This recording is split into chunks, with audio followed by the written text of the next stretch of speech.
Então, por favor, vamos receber com uma salva de palmas. Ele está feliz, que o brasileiro é feliz. Dr. John Harvey. Thank you so much. So, let's see if is this going to work this time, do you think, or no? It works. Matching. I'm so excited to be here. I appreciate VetTech for sponsoring and Andrea, who convinced me to come, although it didn't take much convincing because I love Brazil. This is my 5th time here. The closest I came before was Santa Maria. So it's great to be back here. Plus, a few days ago, I saw Iguazu Falls again. Beautiful. So it's been great to see friends that I've met before and to share again.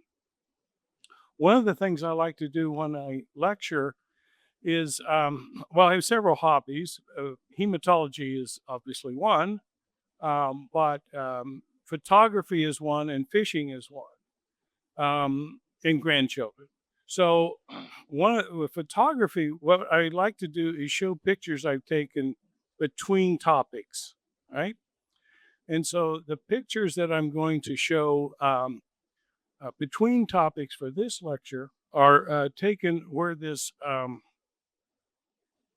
red circle is. That's Florida, and this is the Gulf of Mexico, and that's where I go fishing. But it's also where I take my camera on the boat with me. So we're going to have fishing pictures from the Gulf of Mexico. This is actually the sunrise, sun coming up on the Suwannee River that flows into the Gulf of Mexico. So I'm going to talk about immune-mediated disease of blood. It will mostly focus on erythrocytes because that's what we deal with primarily. And I'll talk a little bit about platelets and then less about, because it's much harder to document the neutrophil immune-mediated disorders. So this is where I put my boat in, where I have a condo and I put my boat in. This is in the early morning. This is in the middle of the day. And this is sunset. So I like all times of day when I'm going fishing. So let's talk about just a general introduction to immune-mediated cytopenias. And we classify them as primary, meaning we can't find a cause. We think it's an artifact or it's the body responds against itself, autoimmune. Probably more often it is associated with immune response associated with another disorder like an infection. So we call that a secondary immune-mediated. So when you hear the word immune-mediated hemolytic anemia, when veterinarians, at least in the United States, talk about it, we used to call that autoimmune hemolytic anemia. But because we could never prove it was autoimmune, then the term just immune-mediated hemolytic anemia was used. And then if we thought it was secondary, then we'd say secondary immune-mediated hemolytic anemia, okay? Now, you can get one cell type involved, or two, or all three.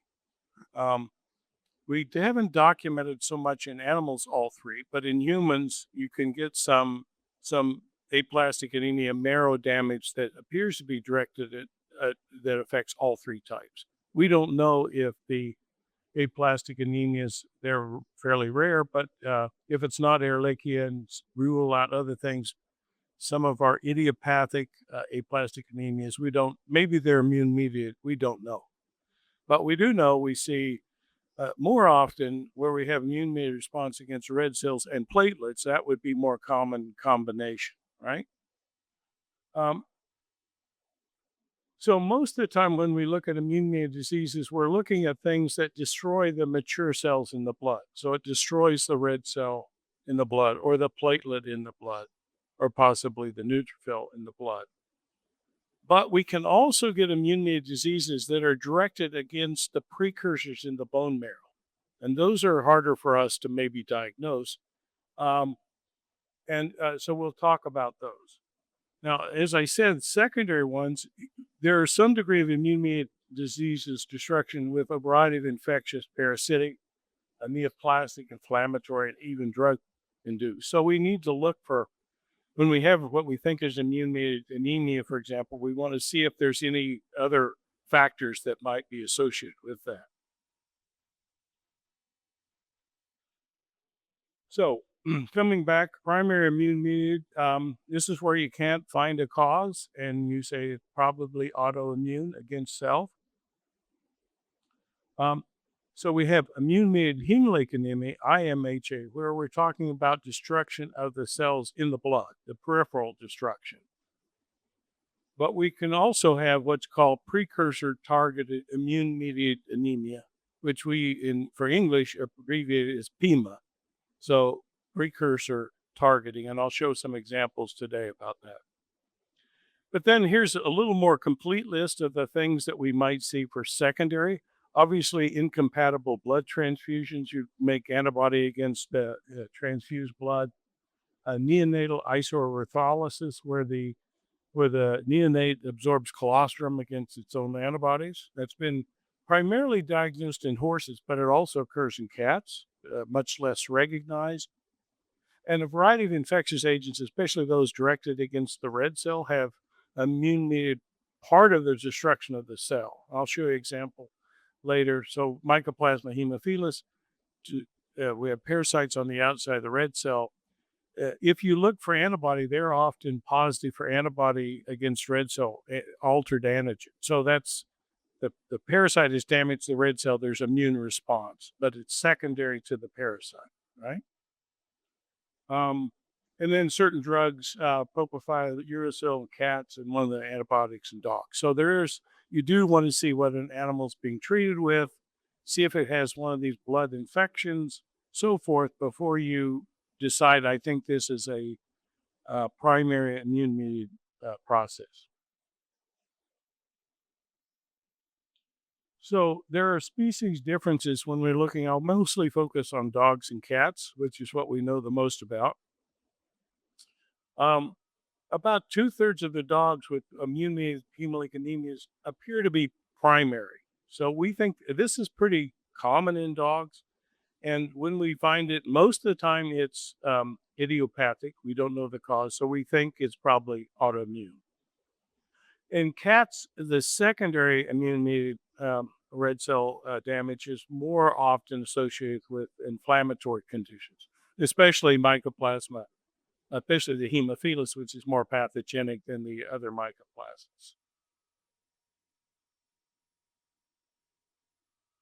So what is involved with this response? Now, the response to the red cell can be, have bound to its surface either IgG, IgM, or C3 of complement.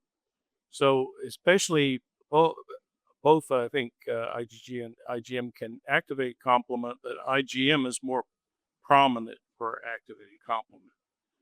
The macrophages in the body have receptors on their surfaces that recognize bound IgG, complement, or IgM. And so if that red cell coated with this, we call opsonization, if it's coated with that, then they bind to the macrophages and can be phagocytized, right? If there's an activation of complement through the complete cascade, won't have time to talk about that, but all the way through C5, and then you can get these attack proteins that will essentially simplified knock a hole in the cell, and then we get intravascular hemolysis. So we can get immune-mediated hemolytic anemias where either the anemia develops primarily from macrophage phagocytosis, but occasionally, especially IgM-mediated that activates complement more readily, you can get intravascular hemolysis. So now we have hemoglobin anemia, hemoglobin in the blood, plasma, and hemoglobin in the urine. Generally, then a much more severe reaction, more likely to cause death than one that's just phagocytosis of cells, right? So this is just a simple little picture where we show, here we show, and this just shows IgG. It could be IgM bound to the red cell. And then there's a receptor on the macrophage, FC receptor for the antibody that binds and phagocytizes. On the other hand, if the same plasma cell, of course, produces antibody, if it's an IgM, it's more likely to fix complement all the way through, and then we get these attack protein, and then we get hemolysis. So that causes intravascular lysis of the cells in the circulation. Right?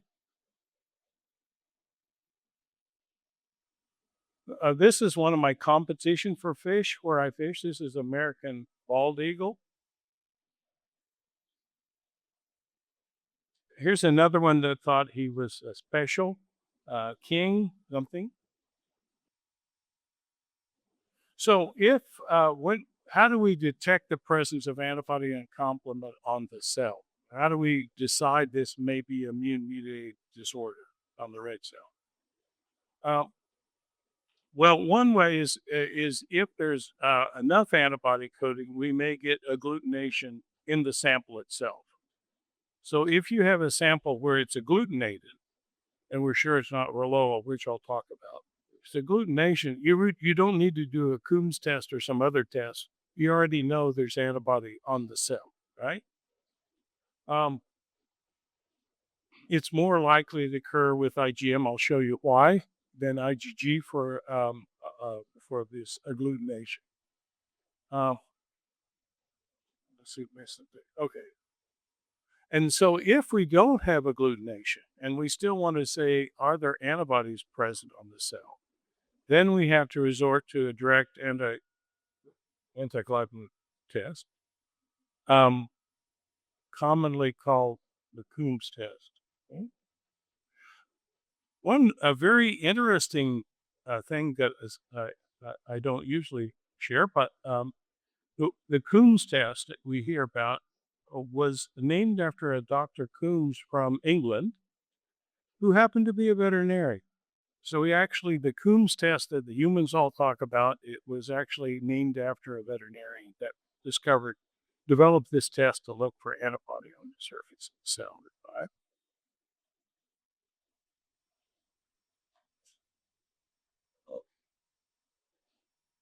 So if we look at agglutination, it can occur with IgG, but it only has 2 binding sites, and so it's less likely with high amount of antibody. But IgM's intamer, 5 parts, and so it's easier to get agglutination with cells bound to each other. We don't usually see it this dramatic, but sometimes when we collect samples, you see this medical tube up above was just, it was agglutinating in the tube, and you can see the granularity of the smear. That's not the typical, but it can occur. And so we're going to start now talking about one of the important things that we can see in blood for dogs, at least, which is spherocytes. Right. So this is an autoagglutination in a dog, and you see the cells are bound together in clusters. You also see that even though cells are not in the clusters, have no central pallor. This cell has some pale area, but these are spheres. We have a large bluish cell that's a immature reticulocyte that's polychromatophilic. But I mainly show this size just to show agglutination, and we'll talk more about spherocytes.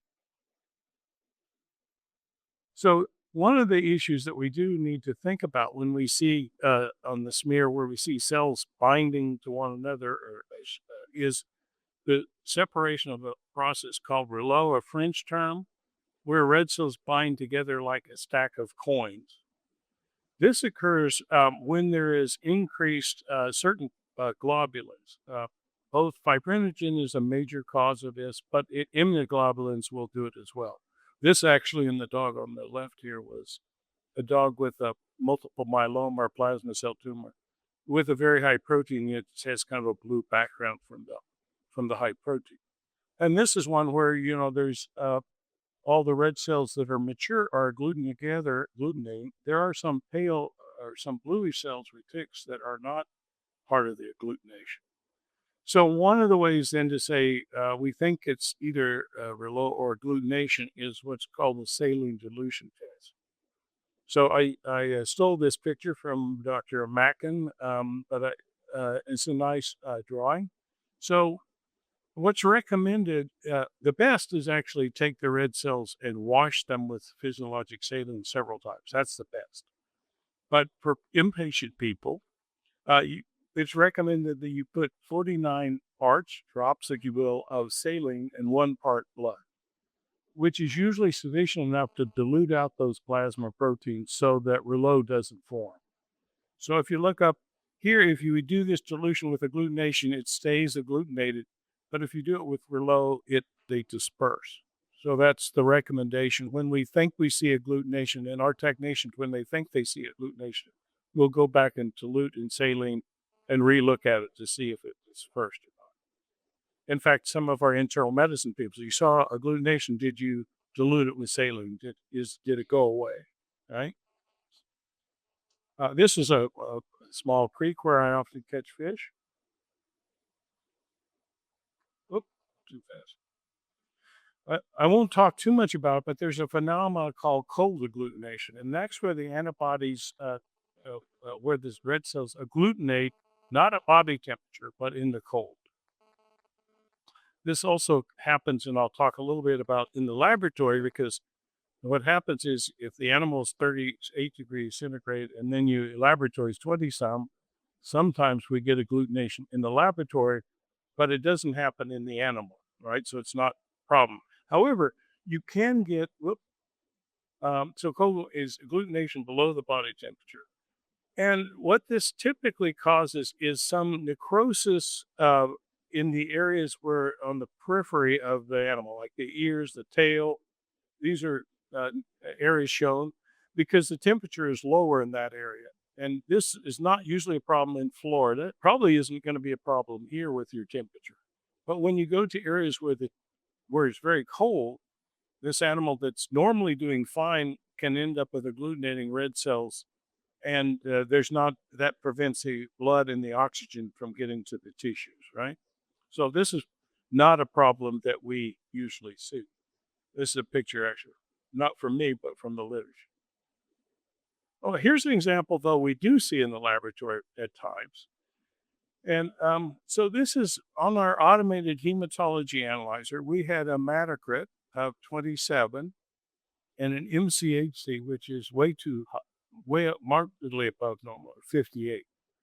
And the technician said, I don't understand why we have this going on. There's other causes for high MCHC, lipemia, Heinz bodies, nucleate cells if it's not a mammal, and so forth. So we typically spin a hematocrit tube at the same time. It's a double check, and we also allows us to get the plasma and do a plasma protein. So at part of our CBC, you get a hematocrit from centrifugation, but you get a hematocrit from the machine as well. So we centrifuge this sample, and instead of 27, the hematocrit was 38. And when we recalculate that, it might be slightly higher, but it's pretty close to normal. All right.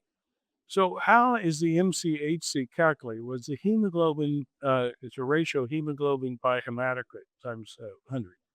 Well, if the hematocrit is erroneously low, you get erroneously high hemoglobin. So what we have here from this automated analyzer is a erroneously low hematocrit. And it's because cold agglutination was occurring here. So it wasn't a agglutinating problem in the animal, and we could warm this up. If we could keep it warm fast enough to run through the machine, then we got closer to the right value. Because what a machine does, I think the next slide shows this. Okay, so if we look at this manually, if we centrifuge the sample, we call that a packed cell line, right? It's a hematocrit. Hemoglobin by a packed cell line. Well, how does the machine do it? There's not a little centrifuge in these machines. What they do is they determine the red cell number and the red cell size, and they multiply those together. There's a correction factor. And so if you have large clumps of cells, the machine says that can't be a red cell. It's way too big. It ignores them. And so you end up with many cells not being counted with agglutination, right?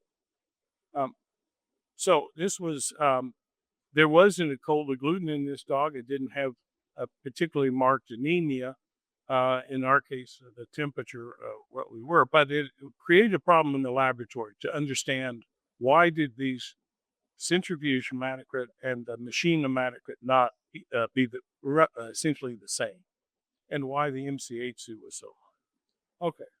One of the other competition for fish is the Florida alligator. This picture I took right where my boat was, where I put my boat in. Here's when the sunset with the, we love sunset pictures with the beautiful sun reflecting off of the eyes there.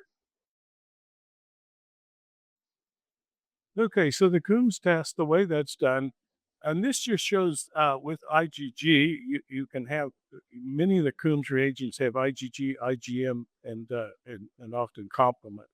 They have to be made for that species. You can't do a Coombs test for a dog and use it on a cat, right? So you have to have specific reagents. And what it happens here is, so we have antibody on these cells, but it's not enough to cross-link them to glutinate them. But we add an anti-goat, anti-dog IgG in this case, and then you get cross-linking, and then you can see agglutination. So it's a way of creating agglutination when the red cells do not have high amounts of antibody, is high amounts on it, okay? I talked about this. So you get different numbers in Coombs test depending on the temperature, because some combined at different temperatures. So here's an example from literature. We saw this often. So we used to do the Coombs test at least two different temperatures, body temperature 37 or 38, and then maybe room temperature. And when you do Coombs tests at room temperature, you get a lot more positive tests, but they may not be important because the animal's not living at that temperature, right? So if you do a test at 21 degrees, and you get a positive, if it isn't positive at 37 degrees, then it probably is not an issue, right? So this just shows what they found, and I just point a little bit of this.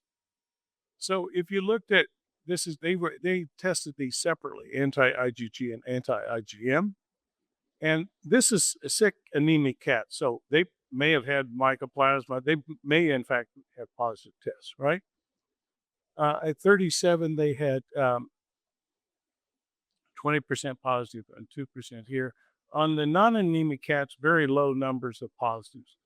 But on the non-anemic cats, when you did this at refrigeration, then you had 3% here and 18% there. And even in the anemic cats, all of a sudden, you're getting very high numbers. So it's just a cautionary tale that we try mainly just to do Coombs test at body temperature. And then if there's somebody suspects a cold agglutinin, then you could do the test at a colder temperature, okay? Because if you start doing everything at cold, you're going to get a lot of positives that are not important. So this is actually from one of the Brazilian residents that trained with us, Francisco Conrado. This is actually when he was at Florida. This was a positive cat with Mycoplasma haemophilus, and they went ahead and did a Coombs test. This is the fluid phase, and you can see that it was positive of all these clump cells. So it's a secondary, not a primary immune-mediated hemolytic anemia. Now, you can also measure this in the laboratory with fluorescence. A much more sensitive way that many people doing research would do this is look at flow cytometry and see if there's antibody on the surface. It's much more sensitive, but somewhat less specific. And what I say down here, you're more likely to find the positives, but also you get positive with non-IMHA diseases. So you have to, when a test is very good to pick it out, it may pick out other things. And so it's that may not have as good a positive predictive value. This is from the balcony after I've been fishing and have a glass of wine and look out at the sunset, a different day. This was actually only about a month ago, so this is fairly recent. Okay, so we've been seeing a little about spherocytes. Now, our faculty really want to know if they suspect in the dog IMHA that if there's spherocytes present or not. In fact, if we can convince them there's spherocytes present, they usually don't do a Coombs test because they already feel like, autoagglutination, they know it's antibody. But if we're sure these are true spherocytes, and I'll show you some other things you have to rule out. But many of these, we find we do many less Coombs tests than we used to in dogs if we do a very good job recognizing spherocytes, okay? So here's a dog with a discocyte on the left and a spherocyte. Now, a true spherocyte should not only have no pale area, central pallor in the cell, but it should have a diameter somewhat less than the mature discocyte, okay? So they form a little sphere. So here's a dog with spherocytosis with IMHA, and you can see how those red cells, most of them, are little spheres. There is one there that's got a biconcave, maybe a pale one here. These bluish ones are all reticulocytes, and there's a nuclear erythrocyte present as well. And a band, we won't talk about white cells tonight very much, to the end of it, a band neutrophil. I will submit some that I do talk about later, that we do usually see a neutrophilia with a left shift immature cells in IMHA dogs. So how do the spherocytes form? Well, in this case, we show antibody on the red cell, and we have a Fc receptor for antibody on the on the macrophage.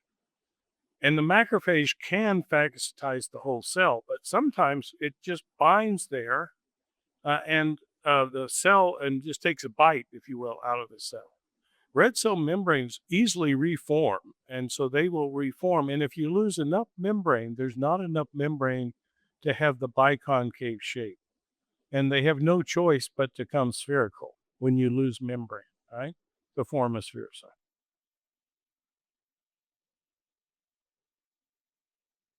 So they're commonly seen in dogs. This is from the recommendation in the literature that with 5 or more spherocytes on 100x oil field, it provides strong evidence for IMHA. So this is the kind of, I don't know that our people always count them, but we can find there's a reasonable number and they're sure they're spherocytes, then this gets written.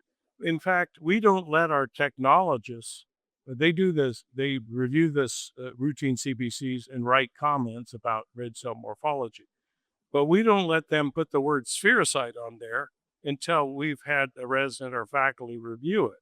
Because our clinicians so clue into the spherocyte that if a technician puts spherocyte on there, that dog's probably going to get glucocorticoids in an hour.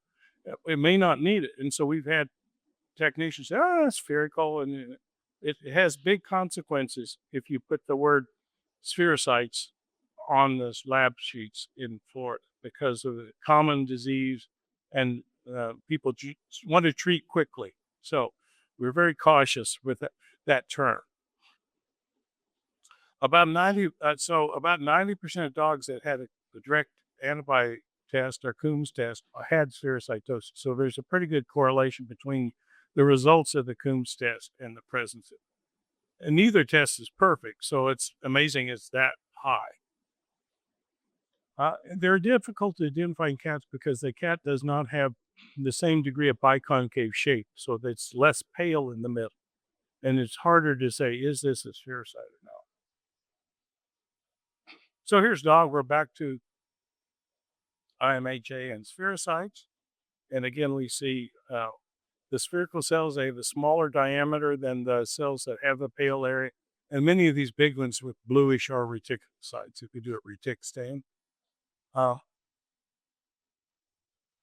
It's very important when you evaluate for these as to what part of the smear you're looking at. So this is pictures from a blood film from a normal, well, maybe not normal because I got a band here, but from a dog without immunity hemophilia. So if you look at the thick area back here, you can't tell anything. It looks like a blue nation, Rouleaux. Then you look here is the area we're going to evaluate. The problem is sometimes people look for spherocytes out here at the feathered edge. That's friction causes the cells to smear. They become like a pancake, flat. You can no longer see the biconcave shape. What they are, though, is they're still pretty big and they're not like small discs. So you don't evaluate out here, you evaluate where cells are touching somewhat and more open to say if there's spherocytes. Now, this is something I'm not being paid for these machines, but it's something that's exciting to me as a hematologist. So all we've been looking at red cell shapes are on a sleeve. But what if we looked at them in a fluid? So we aren't smashing them. We're not smashing them on but look at the fluid phase. So this is an IDEX machine that looks at a cartridge with fluid. So the cells are all in fluid. And I just want to show you a little bit about red cell morphology. Well, the way this machine works, and it's been developed I think they've used it more for ear swabs and for other things, and now they're starting to look at this for hematology. And the way it works is there's 3 different light sources here. So there's a bright field light, regular light, blue field light, and then fluorescent UV, and then for blue fluorescence. So 2 different ways to look at just light, routine light, different wavelengths. The fluorescent UV is mostly stains DNA, and the fluorescent blue stains RNA and maybe some DNA. So it's a little less specific. But this would look at each single cell at all the different wavelengths and create a composite look. This happens to be a mast cell, and then this is the way it would look when it does the composite. But I just use this slide just to show how it works, okay? So here's a blood film. Are there spherocytes here? Well, we look, and I don't see there's a little central pallor here and here. It is pretty thin in that I don't see many cells touching each other. So I'm thinking this might be too thin of a smear to evaluate. But you might be tempted, especially if a technician isn't well trained, to say, looks like lots of spherocytes. Well, this was just the same one. And then they put this in the machine, look at the fluid phase, and there it is. In fluid, it's clear these are not spherocytes.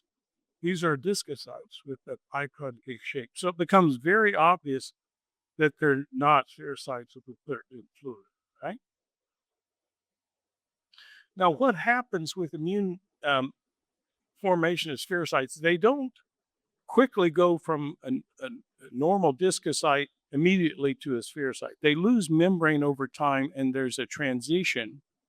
And this is what's called stomatocyte, where a stomatocyte is a red cell, rather than biconcave, it's got a single impression, right? And it gets a name on the smear. I'm going to do my stomatocyte imitation here. I have to put the microphone down. So.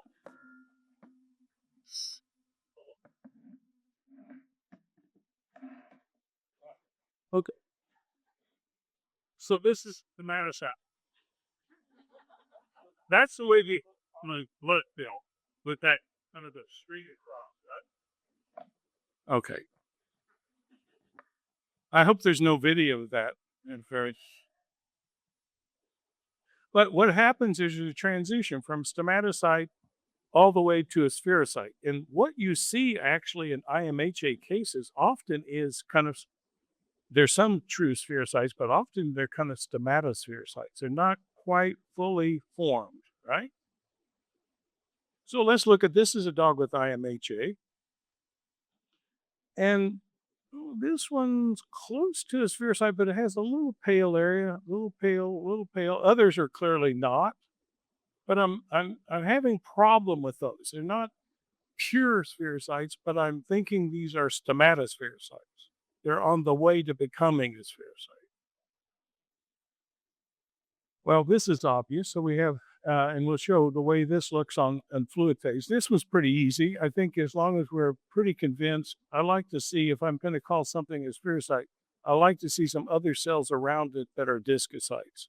If they all look like a spherocyte, maybe they're pancakes or smashed. But this is the way it looks on the fluid phase. Well, now if you look closely, there are some discocytes, and there are some that I think are probably pure spherocytes, but there's some like this that look like they're indented, like they're probably stomatospherocytes. Now, this is a problem for the company because they're going to go, when do I call it a stomatocyte and when I call it a stomatospherocyte, and do I put them together and give you one number? So there's all kinds of problems, but it's a beautiful way to really start looking at things. And you could quantify it very easy. So many percent this, so many percent that. So it's, as a hematologist and liking red cells, I love this idea that I could see shapes better, right? Well, if you look closely, these are just routine smears, and this is the case we had with the Mycoplasma haemophilus cat, and I felt these were stomatospherocytes. It looks like a little bump here, a little mouth, if you will. And here's another one with IMHA, and that's a clear spherocyte. Here's a mature red cell, and this is an aggregate retic with stained it for a cat with a little Halcholi body. So I'm hopeful that this fluid phase would help us recognize spherocytes better in cats since we're not so confident with it on a smear. So here's bright field regular light fluorescence and a composite from this machine. And this is a cat infected with Mycoplasma haemophilus, okay? And we would expect this to be spherical, maybe coated with antibody, but sphered. And if you look at this, it looks that way. I mean, there's the discocyte. And a lot of these cells, if they look either spherical or maybe spherical with a little indentation. So these cells are not the normal discocyte. They're becoming spherical. Now, this is bright field. And so I asked them to give me a picture of with the UV fluorescence. So all of a sudden now, if I had bright field plus UV fluorescence, you start seeing the organisms green. And in the composite, all of a sudden now I can pick up the parasites on the outside of red cells because of the fluorescence. The mycoplasmas have both DNA and RNA in them, and red cells have neither. They don't have DNA and RNA. So you can pick out the parasites compared to. Anyway, I think it's exciting to me to look at fluid phase morphology coming. This is a picture I did years ago with scanning in, just showing with Mycoplasma haemophilus how the cells are spherical. They're all on the outside of the cell. Another sunset. We sometimes see erythrophagocytosis. Every time I see this, it seems to be an immune-mediated anemia. I don't think macrophages just go around the blood phagocytizing red cells. So here is a IMHA. Here's an IMHA case. And this is a partially lysed red cell in that monocyte, right? And I got some, maybe spherocytes, certainly some stomatospherocytes here present in that case. I just remind you that most of what we're seeing with immune-mediated hemolytic anemia is increased erythrophagocytosis and then a retic response, regenerative response. So this is what's been called extravascular hemolysis, meaning the red cells are lysed in the macrophage, not in the blood, right? And so we end up then with increased phagocytosis, breakdown, the iron is reutilized, the globulin is broken down and reutilized. The biliverdin, after the heme group is split, is converted to bilirubin. This is the green pigment. This is the yellow pigment that we see. And it binds to plasma albumin. And one of the things that's important to know is most of the bilirubin coming to bind to albumin comes from destroyed red cells. So when we see high bilirubin, it's either red cell destruction or liver disease, because these other sources just aren't big enough to cause an increased bilirubin. There are various enzymes, muscle myoglobin, other sources, but the big source is red cell destruction agent. Now, if we have a hemolytic anemia, then that's more produced than normal. So here's Icterus in a dog with hemolytic anemia that's lots of red cell destruction. This is one of my favorite birds that to see, and these are white pelicans. They come to Florida, they migrate like the people from Canada come to Florida in the winter. These birds come to Florida in the winter. And they compared to the brown pelican, they like to stay in groups, and they don't dive like brown pelicans. They form like a circle, and they stir up the water, and make the fish kind of go make the fish kind of go in the middle, and then they pick them off that way. Here's a close-up. Okay, so let's do a little history case. Pretty simple, kind of a routine way they look. This is a 6.5-year-old female Cocker Spaniel, was lethargic for one day, depressed, had pale icteric mucous membranes, and a fever. And if we look at hematology, it's anemic with a hematocrit of 18. And it's macrocytic hyperchromic. So high means of volume, low MCHC. That usually indicates increased, usually a fairly large increase in reticulocytes. The reticulocytes are larger than the mature cell, and they have lower hemoglobin concentration. And so if I look down here, and there's almost 300,000 retics. So if I have high retics and high means of volume, low MCHC, it makes sense to me. There's enough retics out there to affect that parameter.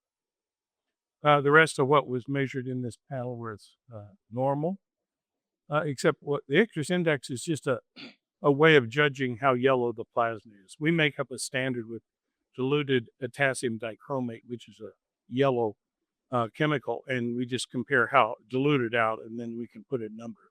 But this is, the biggest we go to is 100, so this is quite a dramatic yellow plasma. So here's from that dog. We see we have probably almost mature neutrophil starting to segment. That's clearly a band.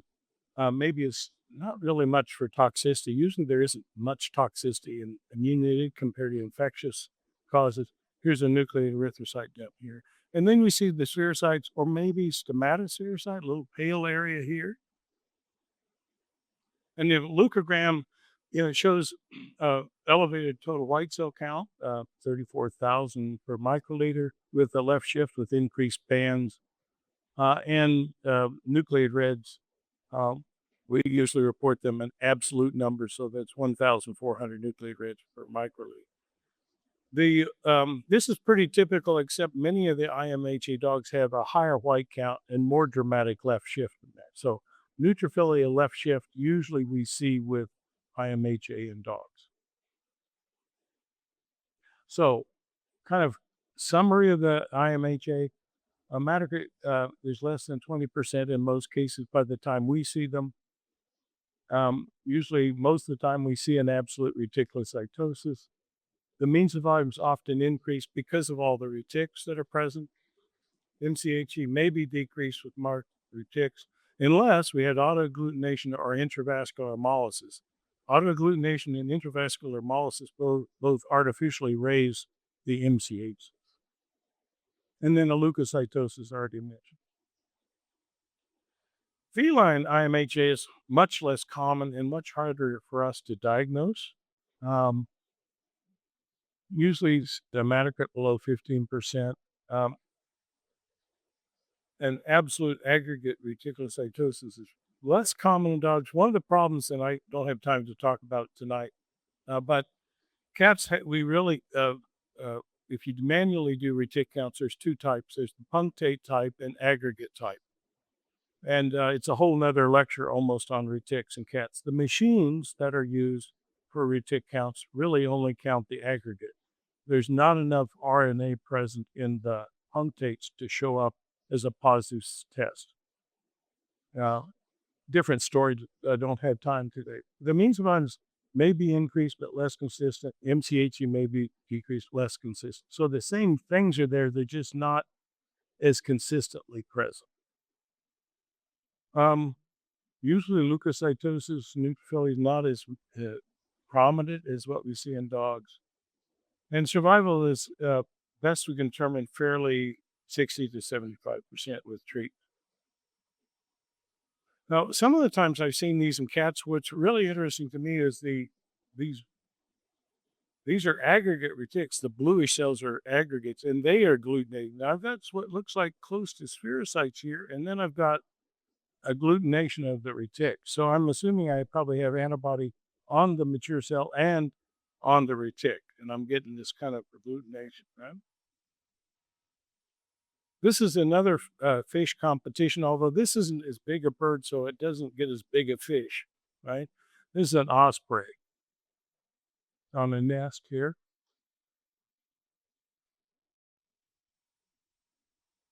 Okay, just talk a little about, so mostly we've talked about increased phagocytosis, which we would then expect to cause, if it's dramatic enough, you don't always see increased bilirubin in the blood if it's chronic and low level. But if it's dramatic enough, then you will see that.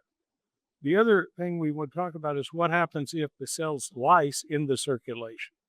And that's called within the vessels, intravascular hemolysis. So here's a cartoon I've drawn for that. So we have rupture of the red cells, release of hemoglobin. It's a tetramer. It has a heme group in each of the monomers. Free hemoglobin first is bound to a protein called haptoglobin. It's and that if low levels of free hemoglobin get removed without showing up in the urine, for example, and so that can be phagocytized. And then they form dimers. So the difference is the molecular weight of a tetramer is big enough that they don't easily go filter through the kidney. But so the 64,000 molecular weight. But the dimers are small enough that they filter through the kidney. And hemoglobin separates into dimers when it's diluted. So once it's lysed in the plasma, it dilutes, and now we have the dimer formation. And then those, if they broke down and released the heme group, there's a protein I mentioned earlier in the previous lecture called hemopexin that could remove. But mostly what we're seeing here that I want to show is free hemoglobin in the plasma dissociates into dimers. It's filtered by the kidney. The kidney tubules can reabsorb some of it, but eventually if they exceed that capacity, then we get hemoglobinuria. So mild intravascular hemolysis. Haptoglobin binds some, kidney tubules take up some. It takes more to get to the point that you see hemoglobin in the urine. Okay?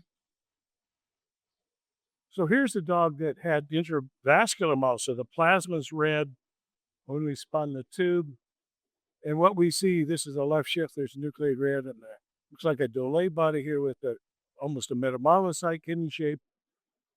And we got spherocytes here, and then we got red cell ghosts. See those cells that have lysed in the background? Now, you don't always see those because they can be cleared fairly fast with macrophages. But if you have a really dramatic ongoing situation, you may see what we call red cell ghosts in the background with intravascular hemolysis. And this just shows that kind of the two ways we've talked about. If I have just phagocytosis, I would expect this is then anemia with a high with icterus if it's got a lot of destruction, right? But if I have intravascular hemolysis, then I have trouble seeing on a spun tube even where the hematocrit stops. And I have red plasma. And then if I do a cystocentesis for urine, I have hemoglobinuria. That's one of the ways when sometimes we get red plasma. And the question is, did this occur in the animal or did it occur in the laboratory, or maybe the sample people were too vigorous in collecting the blood? I'm sure our laboratories here gently mix samples, but sometimes people in practice shake the sample. I don't know. So hopefully everyone knows that blood samples are treated like gently. You know, when you mix a blood sample, it's like it's just going to sleep. Let's rock this blood sample to sleep. one of the ways, of course, is if you think this is within the body and real, then you can do a cystocentesis and see, do I have hemoglobinuria? That tells me this is not an artifact of sampling, but true in the animal. And hopefully what you see if you do a urinalysis on one of these, I'll have to tell you because you probably can't read on the back, but this is a report on a dog with hemoglobinuria. The color looked red. Okay, that looks like it. Down here, it said the test for blood was 3+. Now, you have to remember the test for blood for 3+ is going to pick up hemorrhage, red cells. It can also pick up free hemoglobin. And it can also rarely, we don't see myoglobin, but it can pick up myoglobin. So it's anything with heme in it. So you say, wow, this looks 3+ for blood. But then you look down here and there's no red cells seen on the sediment. So red, it's got to either be hemoglobin or myoglobin. And we got a severe anemia with all that. It's hemoglobin, right? And then down here, the technician wrote that there was precipitates in the bottom that looked colored like hemoglobin. So then we say, okay, so this is hemoglobinuria, right? So IMHA, immune-mediated anemias, IMHA is usually regenerative, usually in the dog has spherocytes. But now we'll talk about those that are directed against the cells in the marrow. So you can imagine if the immune response is not to the peripheral cells, but to the cells that are producing the red cells. What happens then if you look at the bone marrow on what we call PIMA, precursor targeted immune-mediated anemia? Well, it can vary. It depends on what the immune response is. When red cells develop, they have different types of antigens from the most precursors to the mature cells. And depending on where the immune response is, you could essentially damage different stages, a different one. So I'll show what I mean. So you can have erythroid hyperplasia where it's really destroying maybe the cells that are the last stage of development. You can see erythroid hypoplasia, and it really depends. So let me show you an example. So here's a case with immune-mediated anemia that was non-regenerative. Okay, there's no retics in the blood. But when you look at the bone marrow, it's high numbers of red cell precursors, right? So most of these, there's some white cell precursors here, and there's a plasma cell or two, but large numbers of red cell precursors here. When we look at that and we say, okay, I have lots of red cell precursors in the marrow, but no retics seen in the blood. One of the things I like to do is say, do I see retics in the marrow? And in this case, I'll show higher power. I don't think there's retics polychromasia in the marrow.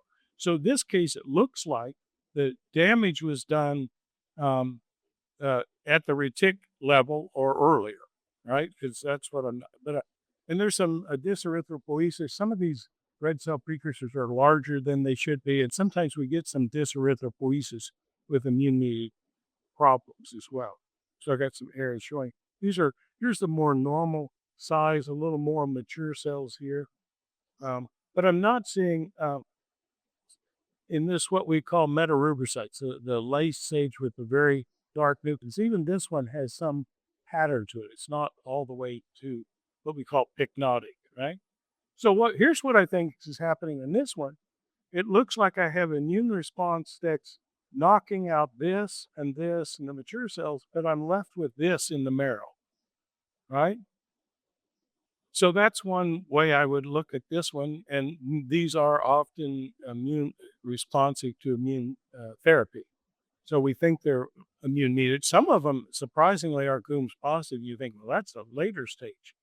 Well, here's one. This is non-regenerative anemia. This dog had systemic lupus erythematosus along with it, with Coombs positive.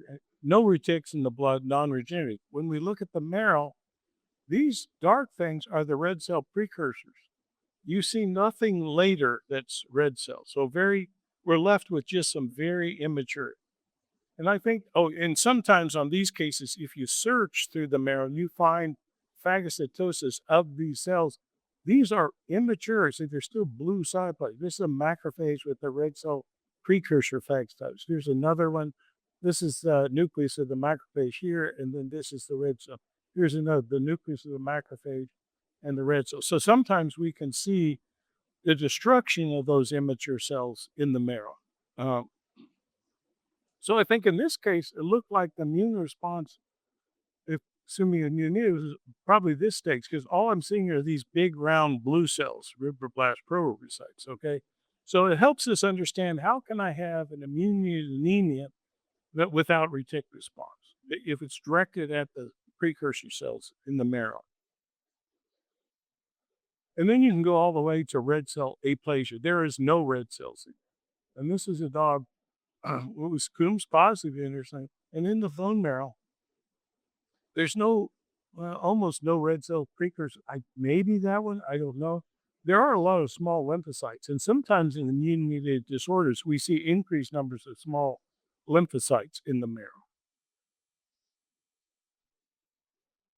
And then just another example of erythroid aplasia with aspirin on the left and bone marrow core biopsy on the right. Just no red cell precursors present. When we see no red cell precursors present in cats, and we have sort of, it could be immune-mediated like the dog, but in the cat we have feline leukemia virus type C, and that will do the same thing. You'll see no red cell precursors in the marrow. And I don't have time to explain that, but for our ClinPat people in the room, FEOV virus C binds to the protein that pumps heme out of the cell, and the cells then are destroyed because they have heme is toxic to the cell. So it's a whole nother story. We know why FEOV virus type C causes a red cell aplasia in cats. So whenever we see red cell aplasia in a cat, the first thing we want to probably already have done the feline leukemia virus test. If we haven't, we're going to do it. And then you're left with, well, maybe it's immune mediated. I would refer you just to this publication. This is a consensus, ACVIM, American College of Veterinary Internal Medicine.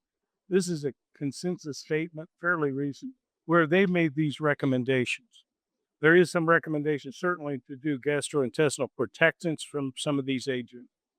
Some of them require anticoagulants.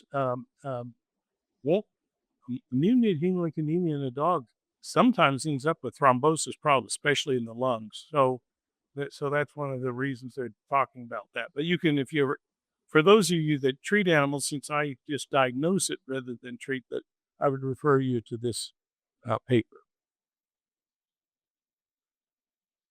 Another son, sir?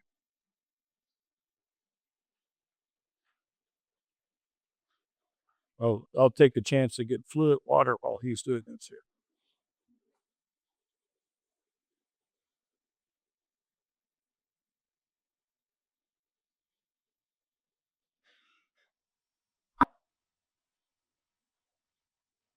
He said, okay, to continue? Okay. I didn't know if I should stop. Okay, so that's most of we're going to spend less time on platelets and even less time on neutrophils. And then I have some cases, but we may run out of time. So we'll just see how we go. So immunity thrombocytopenia is usually recognized because of the petechial and the ecchymotic hemorrhages. That's the nature of bleeding. So a platelet problem is one we often see petechial and ecchymotic hemorrhages. If it's a coagulation problem, coagulation factor defects, then we end up usually with joint bleeding in the body cavities and so forth, hematomas, other things. But low platelet count, traditionally you often see petechial ecchymotic hemorrhages. And sometimes the dogs aren't very sick. They come in, the owner sees these little red dots and what's going on, right? Here's one with more diffuse, probably caused by, I think they may have clipped the area and that probably irritated the skin, made it worse. So there are lots of causes for increased platelet destruction. And we end up, because we don't have readily available something like a Coombs test or agglutination test, we often, for immune-mediated thrombocytopenias, have to rule out many other things. It's not this, it's not that. You sort of rule out everything, and we're left with okay, I think this could be immune-mediated thrombocytopenia. So, especially with all kinds of infectious agents can cause thrombocytopenia. If they damage the vessels, if they damage the platelets themselves, if there's immune complexes floating around that bind to the platelets. So there's a lot of things that we have to consider with a thrombocytopenic animal before we come to a diagnosis of immune-mediated thrombocytopenia. It is relatively common in dogs, not as common as immune-mediated hemolytic anemia. So some of the biggies, we usually have done some sort of all of the Babesias, the Ehrlichias, the Anaplasmas, in our case, the Cytozoan in cats, all of those cause thrombocytopenia. So we're going to be looking to see if any of those are positive in the test. We can get secondary ones with drugs, some infectious agents, and neoplasia. There's not reported in dogs and cats, but the pigs and horses, mules, some neonatal thrombocytopenias like we see with the neonatal isoerythrolysis.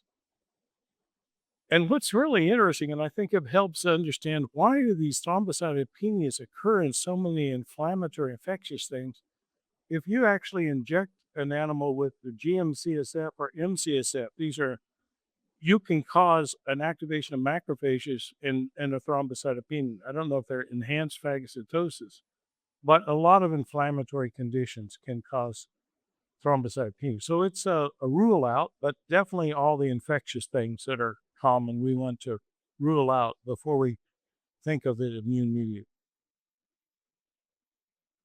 Now, the antibodies on the surface of platelets might be directed at an antigen on the platelet surface, but platelets kind of bind non-specifically, I think, some antibody, and you can get antibody-antigen complex that are soluble in plasma bind to it. So disorders, and I think that's one of the reasons a lot of inflammatory things, they produce some antibody and antigen, and then they bind to platelets, and then they get removed. So that's kind of a secondary cause. So we think of primary as being an autoimmune, like in most common in dogs. And secondary, I've listed all these. There's just a lot of things we have to look at with thrombocytopenias before we think autoimmune. So ruling out. Now, one of the problems, best way to look for antibody in platelets, we don't have a Coombs type test, is to look at them for antibody by flow cytometry, because they can label it and look. The problem is platelets naturally have some antibody on their surface. And we can get false positive antibody tests with storage, or if these are accumulated. In fact, one of the labs I'm aware of had a reference interval cutoff limit for if the blood was fresh or 1 day old, because they accumulate immune complex. So you could create a positive test by just old blood sample. So it's not an easy test to mail in. It's you almost have to have the lab in your city to do the test fresh. So it's not the best test. And we usually, unless somebody's doing research, you usually end up ruling out other things and then seeing if there's a response to a treatment. When they've been looked at in humans, the major antigens on the cell that these antibodies bind is one that's called the fibrinogen receptor, and the other is the von Willebrand's factor receptor. This one has been shown to be, at least in some dogs, the antibody was directed against this. What's important about these receptors are these things are important for the platelet function. So fibrinogen receptor is for platelet aggregation, binding to each other, and von Willebrand's receptor for binding to von Willebrand. So not only if they have antibody to those receptors, not only did they decrease the number of platelets, but the platelets are less functional because you're interfering with their normal function. But this is rarely known. We just know there's antibody. We don't know what it's directed against, right? So a little bit about this in dogs. It's more common in females. Some hemorrhage types, again, more particular ecchymotic, could be epistaxis, nosebleeds. In about 70% of the cases, sometimes splenomegaly. more than half the cases are anemic, could be bleeding from the thrombocytopenia, or they could have a combined immune hemolytic anemia. Mild to moderate leukocytosis.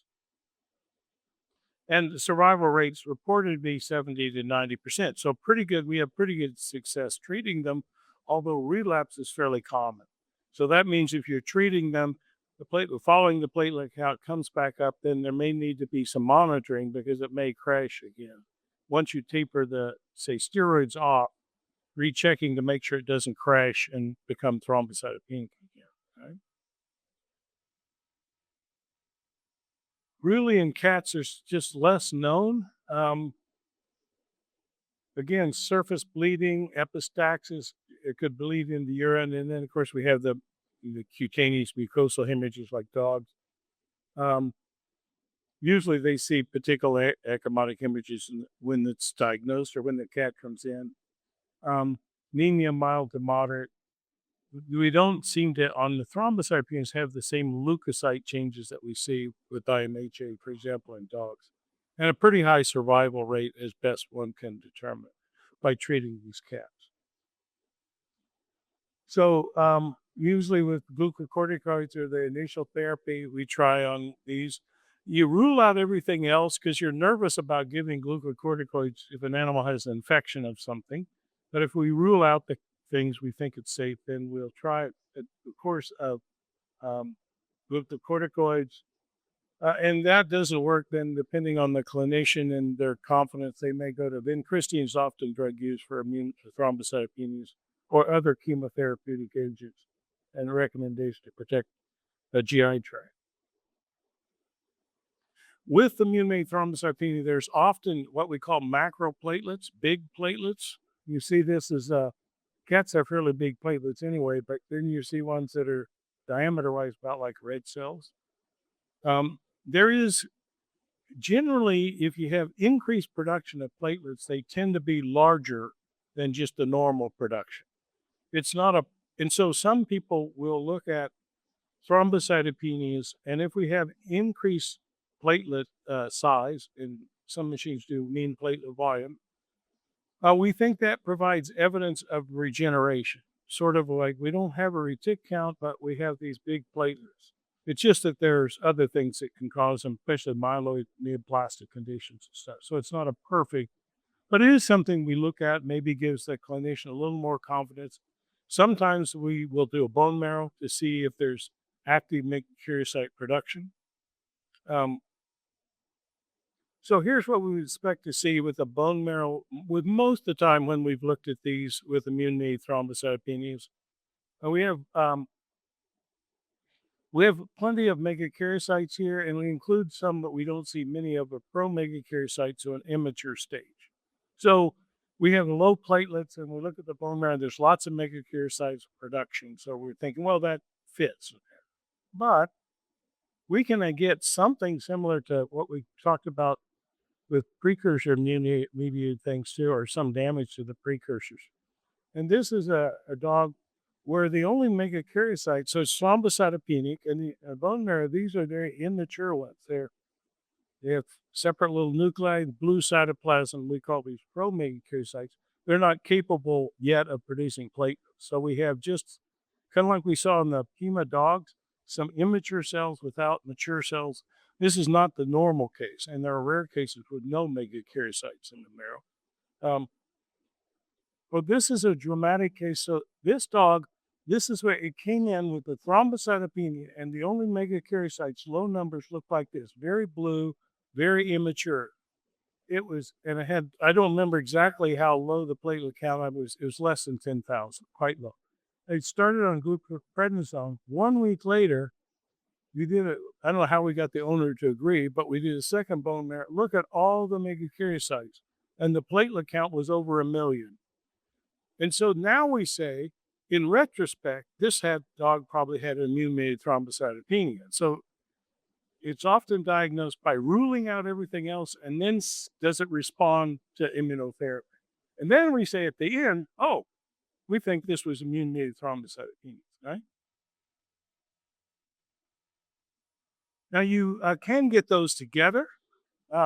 This has been called, in human terms, the Evans syndrome, where you have immune-mediated red cell platelet and red cell destruction at the same time. Has a higher mortality when you have two things wrong like that.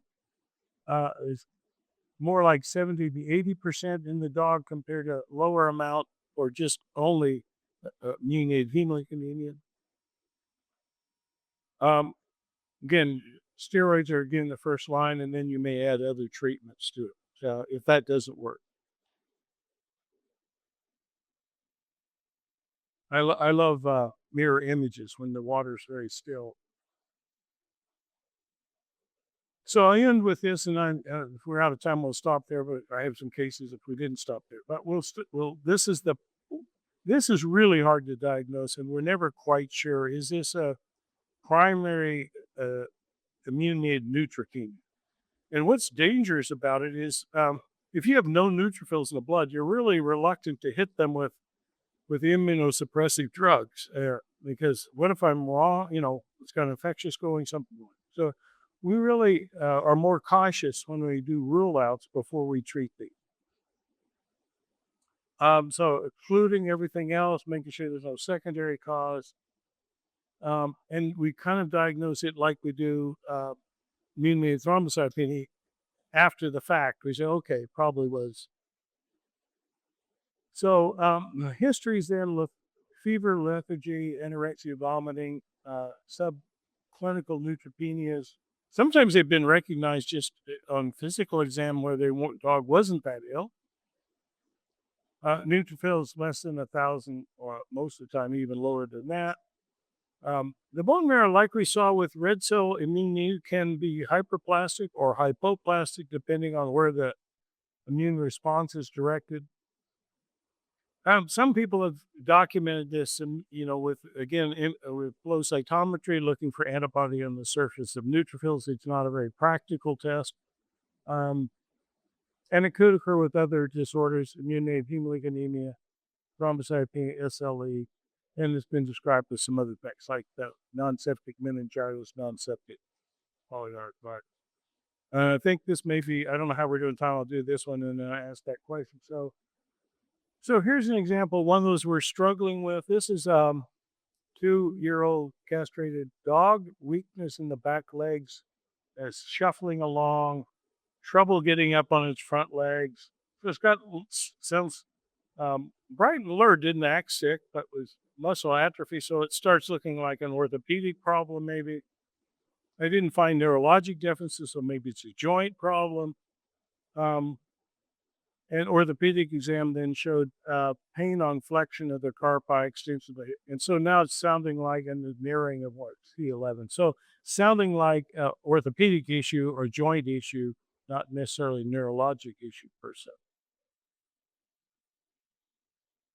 So we look at the hematology finding. It was just slightly anemic and a slight increase in platelets. There was increased Rouleaux, likely due. There's kind of high normal protein, high normal fibrinogen, maybe that account for the Rouleaux. Wasn't big time Rouleaux, but mainly not too much here to get excited though. Then you look at the white count though is 3,000 total and only 1,500 neutrophils. And so then you're saying, well, I have to go through all of my causes for neutropenia, and I especially want to rule out overwhelming sepsis. That's the one I really want to rule out before I treat this as an immune-mediated disorder. Well, this is one I actually did the joint flow on this one, and it was interesting. While I had very few neutrophils in the blood, and they weren't toxic. So one thing you should have, if it's immune-mediated neutropenia, they really shouldn't be toxic, because the overwhelming septic things that cause low neutrophil counts usually have some left shift, some toxicity. It looks terrible, and these look like happy, what we call happy neutrophils. So let's look at that. So we got joint fluid here, and you can see the precipitation in the background. And what I found was interesting was these inclusions. These they're not organisms, they're just kind of these red inclusions. And these have been described in humans with rheumatoid arthritis, which is an immune-mediated disorder. So then we're thinking, well, this dog, intellectually, its normal appearance seemed healthy, except it's got the joint problems, which are often immune mediated. And then I've got something in the joint fluid that looks like that. And then maybe it's somehow related to the low neutrophil count. I'm not sure. Well, we did some other tests. The sample chemistry panel was within normal limits. Line titer was negative. I'm going to come back and talk about the Ehrlichia canis because this was an old case because I did it. I'm old. This is not the test we would do right now for this, but the antinuclear antibody test was very strongly positive, which fits with an immune-mediated process. And it was non-septic inflammation in the joints, stifle joints.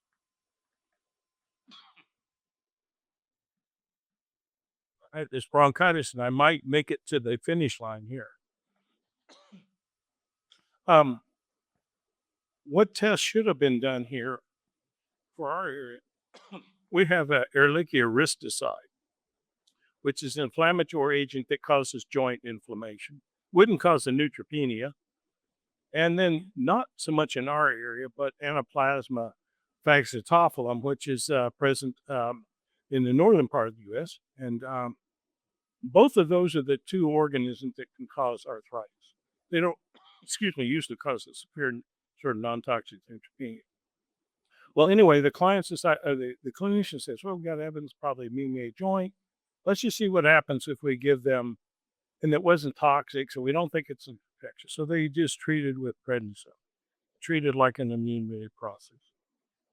And this is what changed.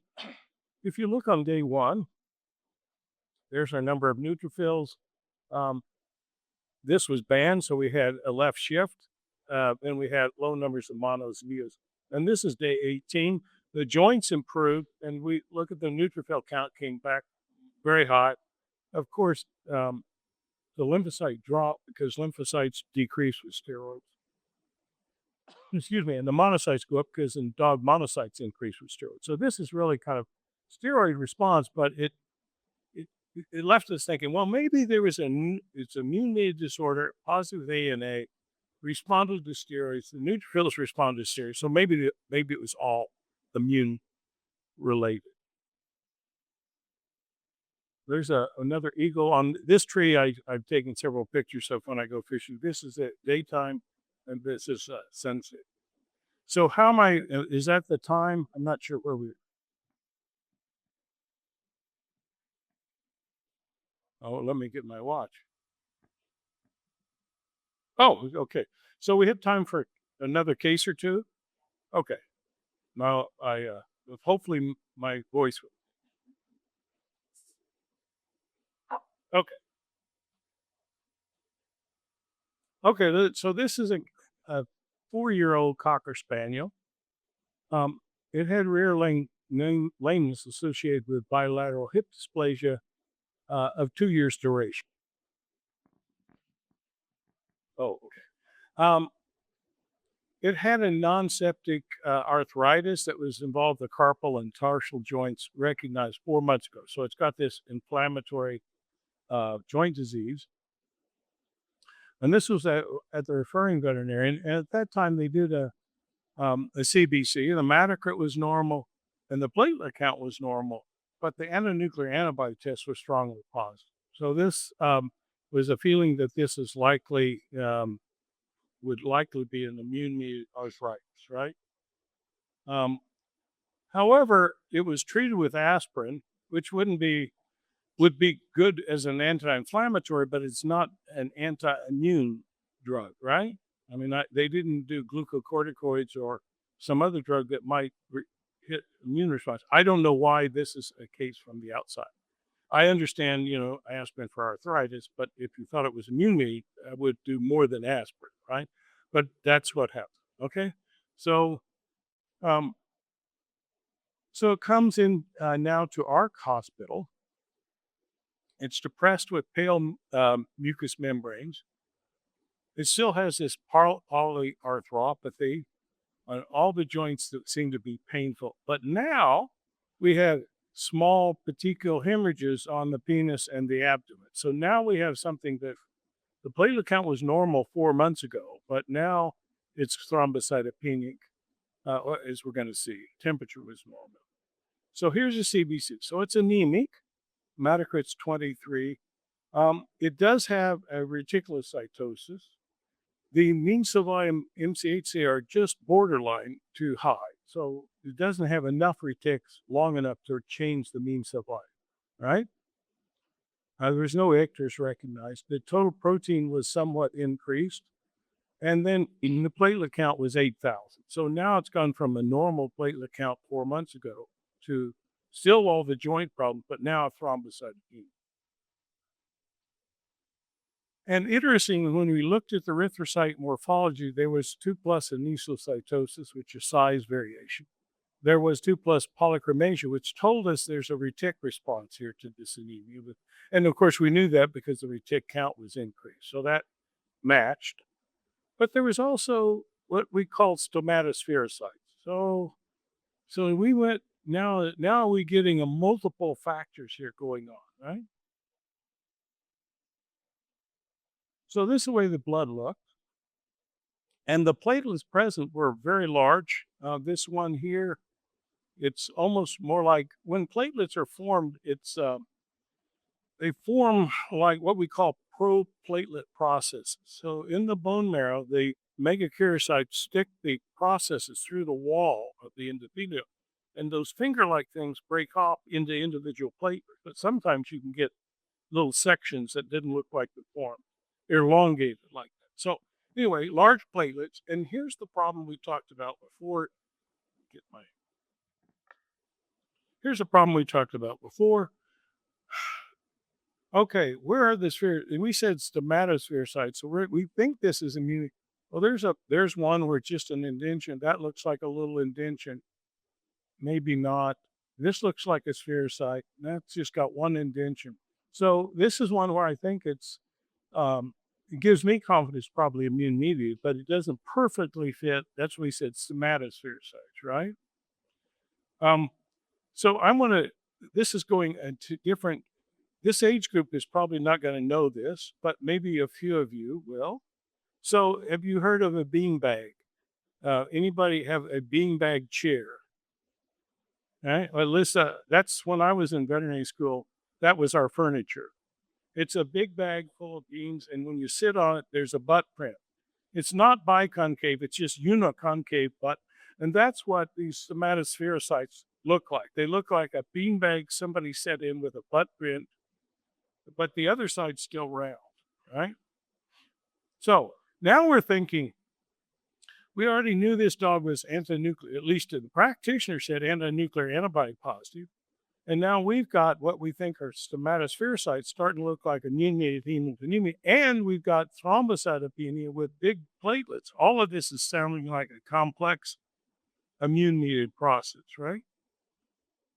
In some areas, and again, I think the problem here is it's too thin. They look more convincing to be spherocytes, although at least there's some small ones here, and there's a band for a left shift. We looked at the white cell count, and it was only marginally increased with a few bands, so it's not very dramatic in a monocytosis. Probably not stress leukogram because there's eosinophils still present. Excuse me. So some evidence of inflammation. I'm surprised it's not more dramatic. It's pretty.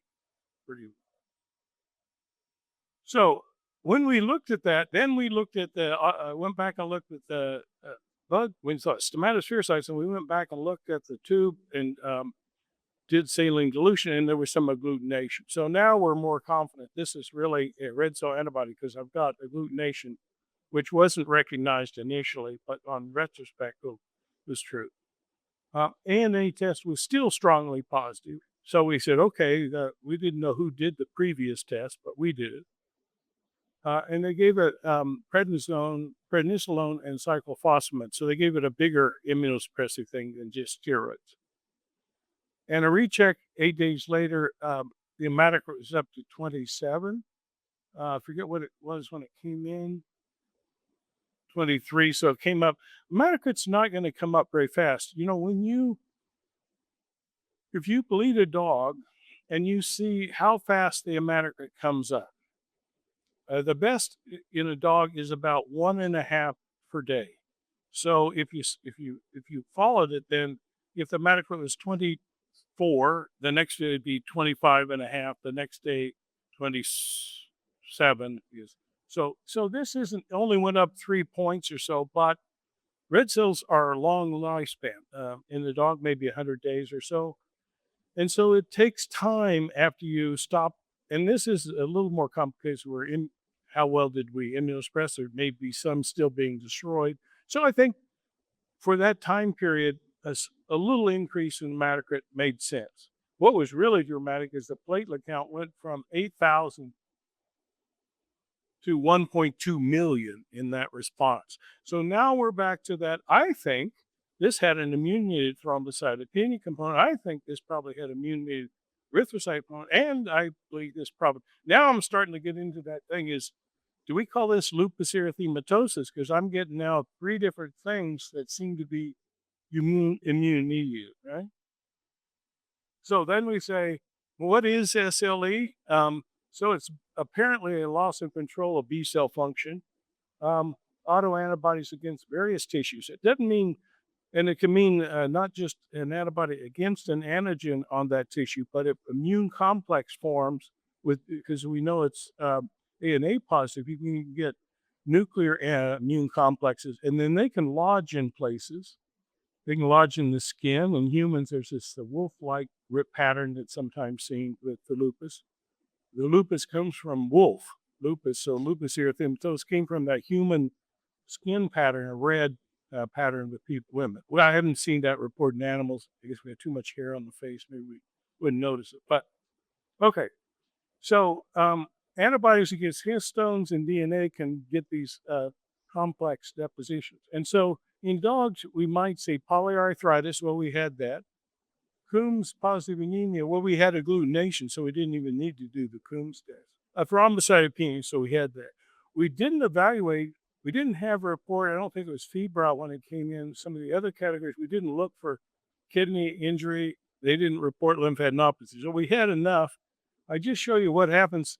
This is not this case, but if you, for immune-mediated damage to the glomerulus, this is a fluorescent labeled anti-IgG antibody, and just shows with a dog with lupus that you end up damaging the glomerulus with these immune complex binding to it. These are hognose rays, and I saw these same, not these same exact ones, but this species. Iguazu has a new water aquarium, and they had hognose rays in their big tank swimming around. This is when I was out fishing, and there was just, as far as I could see, these rays. And they, according to what I read, they're migrating from Florida to Venezuela. So I don't know whether we got Brazil in this process or not. But they're amazing to see. I've seen these several times. Here's some more of them. They all headed in the same direction in a big group. So it really neat. Okay, we'll probably have time for at least one more. Okay, I'll let you say we're done. Okay, I don't want to. All right. Okay, so this is a cat. So we have much more trouble trying to decide these immune-mediated things in cats. So this is a 14-month-old female Himalayan, and I would just say the age. Usually these are immune-mediated, a little older animals, so I'm a little concerned. But it's a 14-year-old. Weight loss and pale mucous membranes. Well, what do we see here? We have hematocrit is low, 18. It's macrocytic hyperchromic. But we look down here and we don't have a high retic. We do at Florida manual retics for cats so we can separate aggregates from punctates. So this had 35,000 aggregates, so it's in the reference interval, but it should be increased, we hope, in response to the anemia. And the punctate, which are longer lived, takes longer in the cat to get rid of all the RNA. So it looks like it might take more like a week or so for those cells to deplete them, to lose all the RNA. But not a good retic response, and now you're sitting there going, well, I'm not quite sure what's going on, and maybe I have some agglutination, I don't know. So protein up a little bit. Platelets, we didn't get a good count. They were clumped. We had 18,000 total cells with the high number of lymphocytes. And then we look at the smears, and all of a sudden these are starting to be, are these spherocytes again? Because these look pretty convincing here. Some of them still have central pallor, others, maybe there's stomatospherocytes. So this is where, but the cells are, I can see some that look normal. So I don't think this is just an artifact of smearing. So we're thinking this probably is, or really spherocytes of the cat. Here's a monocyte, and again, you can see some of these slide out of focus for the red cells because I was focusing on this. But we thought these were probably spherocytic. And then when you scanned around the slide, all of a sudden we have these clumps. This is one of those that had several of these cats like this, where the aggregates were in the retics, aggregate retics. So then we're thinking, I think this is probably immune mediated because of the process I've got. What I think are spherocytes, and then aggregates of the polychromatophilic cells. These are the aggregate retics. Even had nuclear red in some of them. Unfortunately, I got to this. I thought I got a perfect case to show for immunity, hemolytic, and then I could find nothing else in the record. So I show this just to say it's the type of case I'd love to see whether it's steroid response effect should be. It's the type of case I thought was like. This is one of the problems with records. Sometimes this was cases, an older one where we had paper records. Now I wouldn't lose this case because it'd be all electronic. But paper records, one of the worst things that happen when you're at a research or institution like University of Florida and people publish papers, when somebody gets a really interesting case, the resident or somebody takes the case record and never turns it back in. And then I see a neat case and I go and they can't find the record. So people, that's where I love the electronic records. Now we don't have people stealing the records so nobody else can look at the case, right?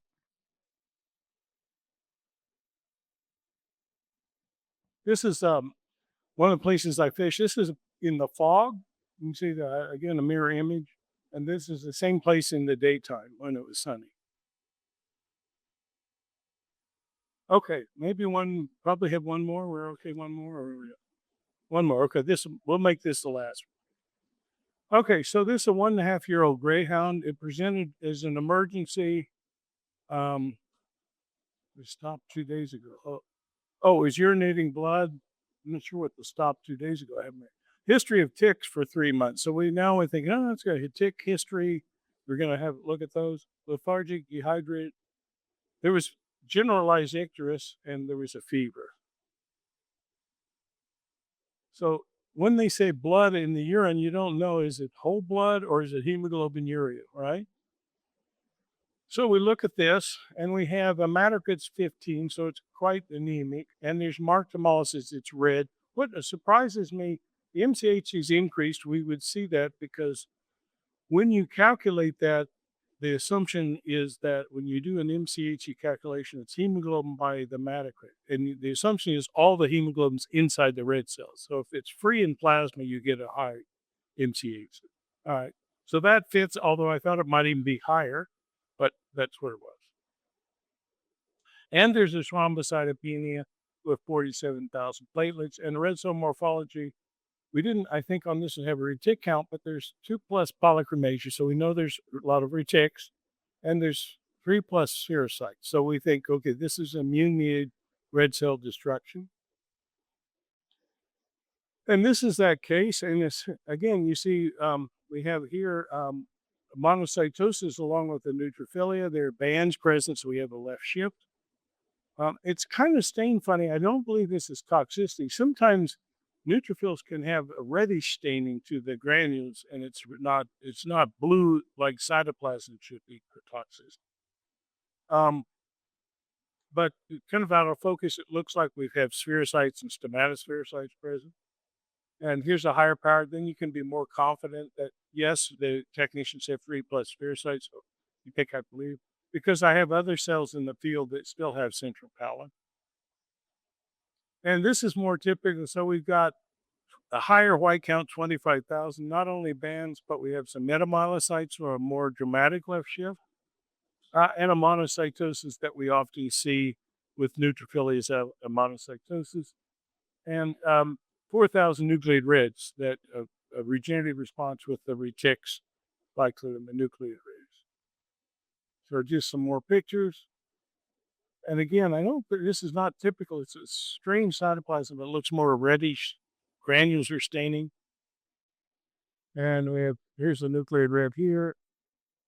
Yeah, bottom. And Hal Jolly body, which not normally in dog blood, but in regenerative anemias, they can show up. Now, they decided to do hemostasis evaluation with a low platelet count and to do some coag tests. What we see here is this dog, low platelets, the prothrombin time was similar to control, but the activated partial thromboplastin time was increased. And we now do more D-dimers, but this was fibrin degradation products, we dilute 1 to 5 and 1 to 20, and it was positive. It's negative, I'm sorry. So we have a kind of mixed thing. Is this because you can get thrombosis with mediated hemophilia? That's a question. It doesn't quite fit because we don't have, I think this is positive. I think I labeled this wrong because I put greater than. So this would be a positive. So this is where we start thinking this could be DIC, coagulopathy. And what I've found with DIC is the prothrombin time sometimes is more likely to be normal. You'd like both of these to be prolonged, but in this case, only the PTT. And yeah, this should be positive. Oh, the reference was negative. The test was positive. Read my own slide, I would know that. So I have low platelets, one of the coag tests positive in the fibrin degradation product. So this looked like the dog's probably going into DIC. And that happens at times with immune-mediated hemolytic anemia, and the thrombosis that they find is often associated with the lungs. So that's another test to say, well, is this just a simple, straightforward IMHA, or could it induce something more severe? Now we have more problems medically with a coagulopathy on top of it. Okay, I think hemoglobinuria with CAS, it was Coombs positive, and the titers that were done. The Babesia, we find that low positive often in dogs in Florida. It's a canis, so they didn't think it probably had Babesia, but was likely going into GIs. It didn't make it. Prednisone, cyclophosphamide, we gave blood transfusions, and necropsy showed kind of what made sense to what we saw. Okay, so we'll stop, I guess. This is a couple of pelican things. Thank you. Is there time for any questions? Thank you.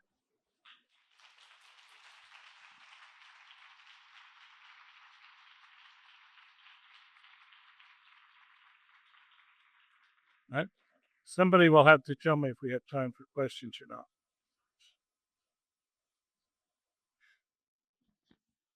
Pessoal, alguém quer fazer alguma pergunta?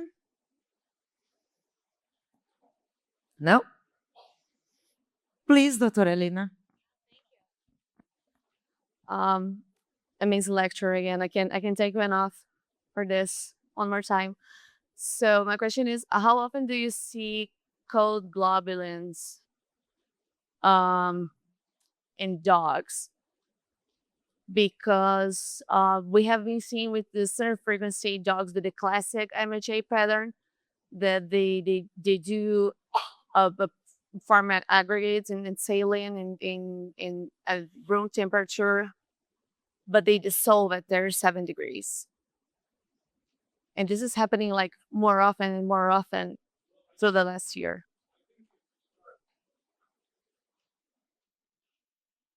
I think if you do that, if you look for agglutination, kind of like we talked about for the Coombs test. For example, years ago, I was studying Mycoplasma haemophilus, back in the day when we called it Hemobartonella.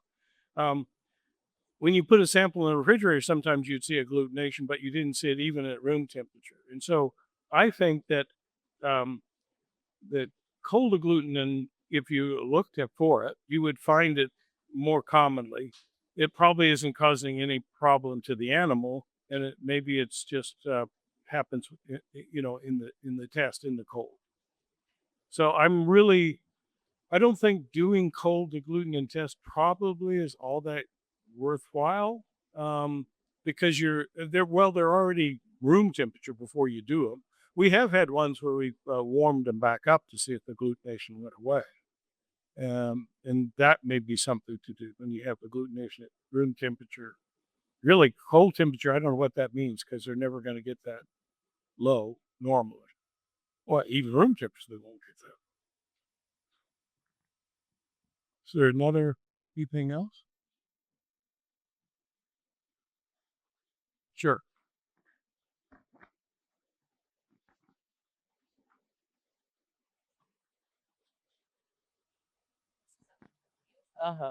Hi, thank you so much for coming here today. It's such a pleasure to meet you. The pictures from Florida were beautiful. My wife's from Florida, so it's always nice to see it back home. Also nice to see someone from UF here. My wife's not a vet, but she also went to UF. She got a master's degree there, so she's representing the art history department. Exactly, go Gators. My question is, I'm a small animal medicine resident. I'm in my first year, and last year I had a patient that was showing non-responsive, like anemia. It was pretty much a case of pure red cell aplasia. And when I was researching into how to treat this patient and diagnose it, I struggle a lot to find a lot of information on it. I'm not sure if it's something that we don't have a lot of information on, but I found it very difficult to differentiate from PIMA and actual pure red cell aplasia. And if, like, is there an actual differentiation? I didn't find a lot about this in Portuguese at all. All that I found it was in English, and it seemed to be pretty recent. So this was something that I struggled when I was trying to find a diagnose, like how to diagnose and how to explain to the owner how that was going to go and what the prospects were in regards to all the treatment and such.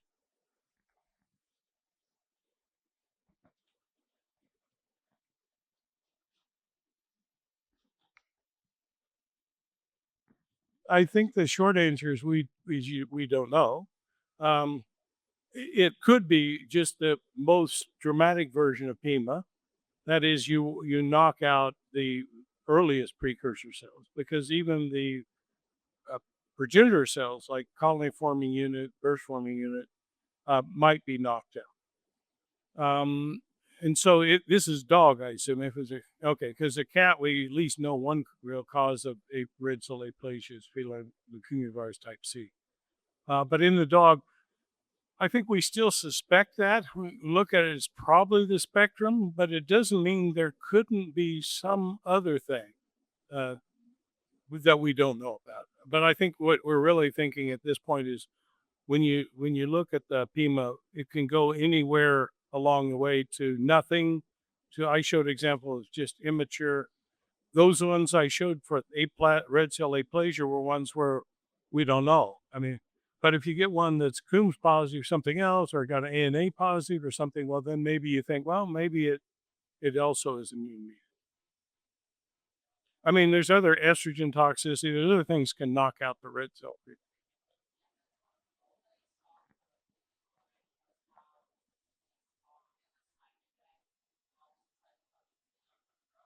Sure.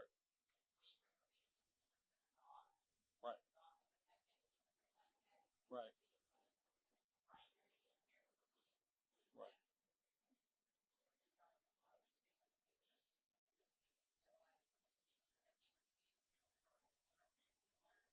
Yeah.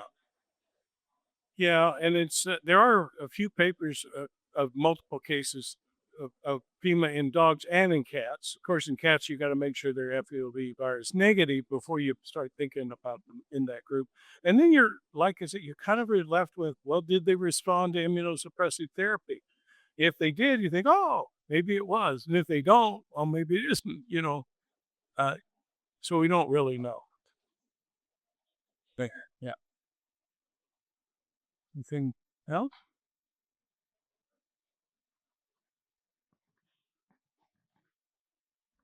Thank you very much. You must be tired of me. But I have a question about the stomatoesferocytes. You do put them in the report and you evaluate them in the report? The stomatoesferocyte. Yeah, so we would say that. Usually, again, like I said, we usually don't let the technician do that, but we would have the resident, and they would probably write something like suspect, or, this is the sort of thing that clinical pathologists write and people in practice hate, which is probable, suspect, might be, that sort of thing. So that would be one. It depends on the confidence and how dramatic and how comfortable. Like, I would be quite comfortable putting that. Maybe not everyone would be. So that's where it is. I really think it means the same thing. And so I've been talking to that's the questions of people developing this machine are asking me. If I can say stomatospherocyte and spherocyte, can I just put them all into one clump? But I think probably with that kind of ability to see them, you can.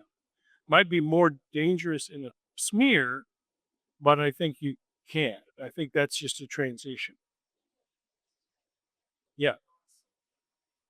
Right. Yeah. So you can qualify and say these have been associated with, you have some qualification. Yeah.